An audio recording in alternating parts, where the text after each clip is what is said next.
Hi guys, and welcome to my channel. My name's Vanessa. I'll be posting about my journey to single motherhood as a 40-year-old, soon to be 40-year-old, 41-year-old woman. As you can tell, I'm a little bit nervous. This is my first video. I've always wanted to be a mom and a wife, and because I'm turning 41 soon, I feel like I'm running out of time. Because of this, I've decided to have children on my own because I want them so badly and I just can't imagine not having kids. I'm making this video because I really enjoy watching this type of video, and I've found that there aren't many of them out there. And so I thought that I could make a video and hopefully help some of you guys who are also searching for this type of content.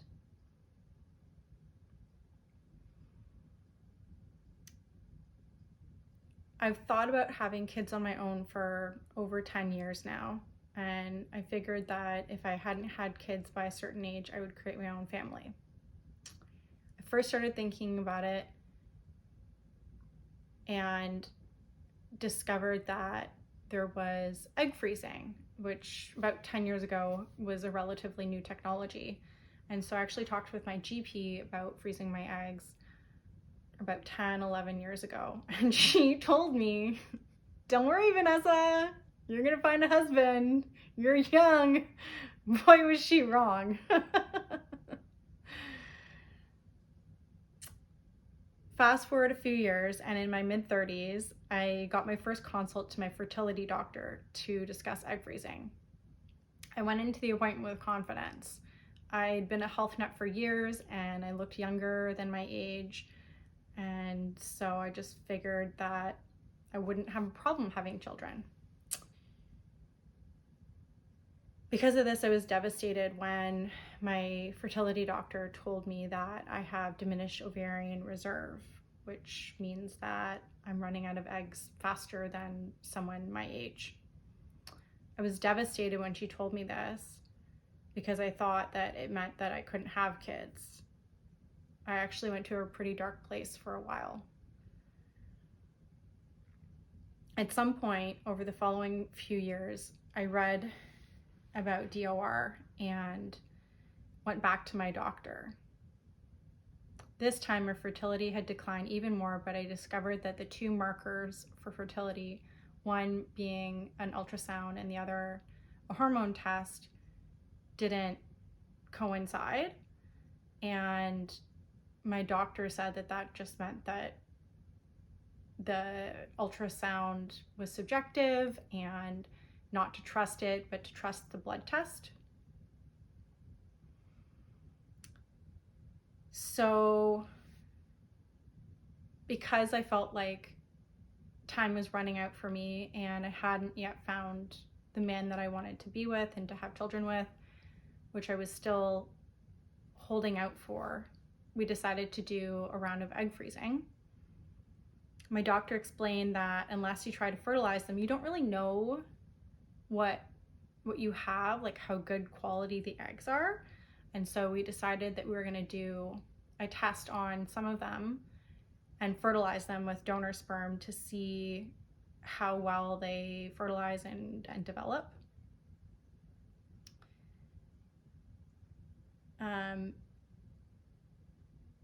This IVF cycle didn't go as planned. Initially, my doctor was telling me that she didn't expect to get many eggs because of my DOR. But to our surprise, I actually responded to the drugs really well that time. And we got more follicles, more eggs were developing than she expected by like a lot, by almost double.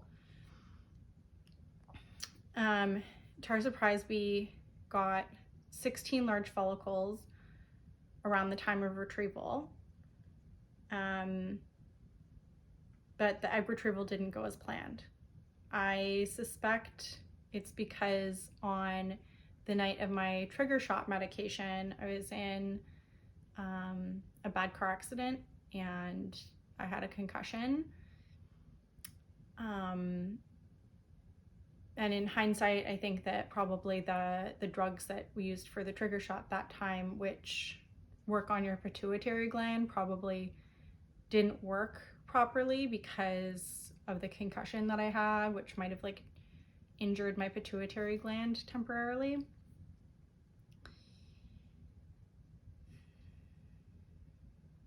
So 36 hours after my trigger shot, we did the egg retrieval, which didn't go as planned yet again. We were expecting to get about 12 eggs in a mature size, but we only got 6. The other 6 weren't fully mature, which is why we think that the trigger shot didn't work properly. Luckily, the lab at my fertility clinic is one of the best in North America, and they have a technology where they're able to mature those eggs. And so we ended up in the end getting 12 mature eggs. Thankfully, all 12 fertilized, and all 12 made it to day 3. And that's when things started going awry again. On day 5, day 6, and day 7, more and more of the eggs started resting, which, I mean, was devastating. And oh, I have to go back a second. So initially we were only going to fertilize a few, but because the egg retrieval went so awry, like we were thinking maybe you would fertilize like 30 to 50% of them. But because it went awry, and initially we only thought that we got 6 eggs, I was like, fertilize them all. So then in the end, we only got 1 blast, but it's like degrade, which means I more recently found out D means degenerating, which is not good. I mean, I knew D wasn't good, but I didn't know D stood for degenerating. Yeah, that's great. So after the IVF cycle was finished, we did a ton of tests trying to figure out what went wrong. And in the end, my doctor couldn't explain why, because it didn't make sense. I was heartbroken and defeated. On top of everything, I was dealing with trying to recover from injuries from that car accident I was in. So I wasn't able to do another round until now, basically.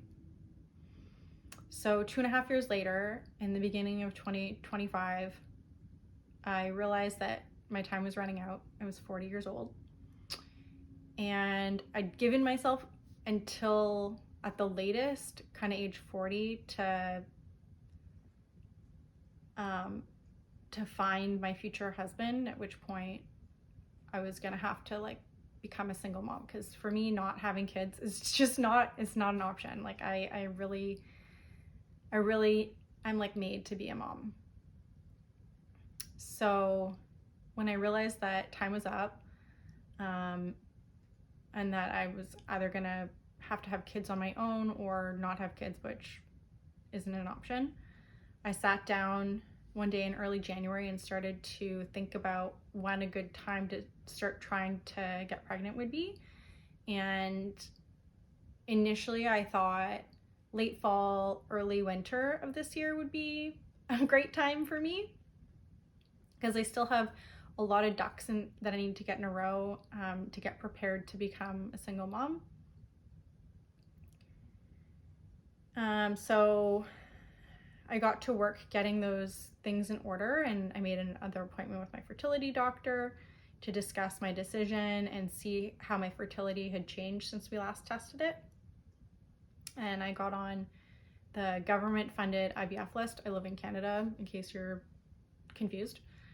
Then I started calling daycares to inquire if you have to be pregnant before getting on the wait lists, and thankfully you don't. So I got on several daycare wait lists because I found out that it's really hard to get a spot when the kids, for babies under 18 months old.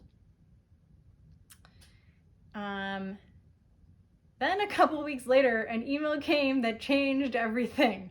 About 3 weeks after getting on the funding list for my fertility clinic, I got an email that said, "Congratulations! We have a spot for a government-funded IVF cycle if you want it in March or April." And I was like, there's no way. I'm not ready. I have far too many things I need to get in order to prepare to be a single mom. Because I knew that with these government-funded cycles, you have about 3 months after the retrieval to put the embryo back in and try to get pregnant.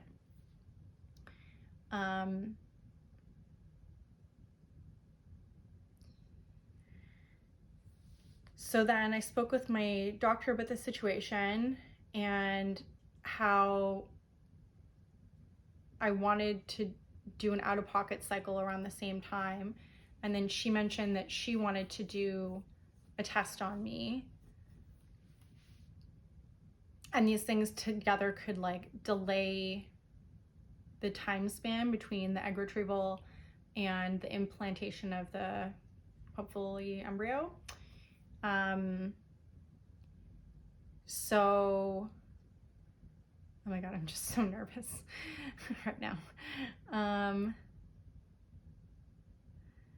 And so we decided to move forward, and I've felt like my head is spinning and moved around. I've felt so nervous, but also excited because it's finally happening. I'm starting the process to get pregnant.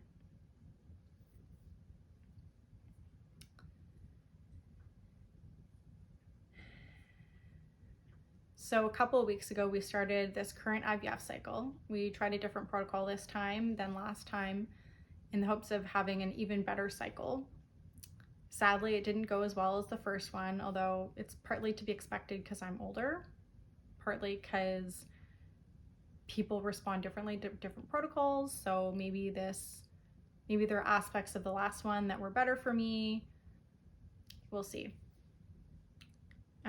So this cycle, we got 8 eggs retrieved and 5 were mature. Of those 5, only 3 fertilized. And then because like I had said before, my clinic is able to mature immature eggs, they actually were able to get 2 more to mature, and then like they were able to fertilize them. So now I just got my day 3 reports, and of those 5, 4 have become embryos, and they're looking okay. They're all like 6-7 cells. I don't know if that means anything to you. It didn't to me before. I went down this big rabbit hole this weekend trying to figure out, what does this mean? I'm so stressed. Oh my God. Yeah, and so tomorrow I'm going in to talk with my doctor and find out my day 5 report. Hopefully a couple of them have become blasts. Usually between day 3 and day 5, there's a big like drop-off rate because it's like one of the big hurdles that eggs have to go through in order to become an embryo. So I feel super anxious because the drop-off rate it's usually really high, and I don't have that many embryos growing right now, so fingers crossed tomorrow goes well.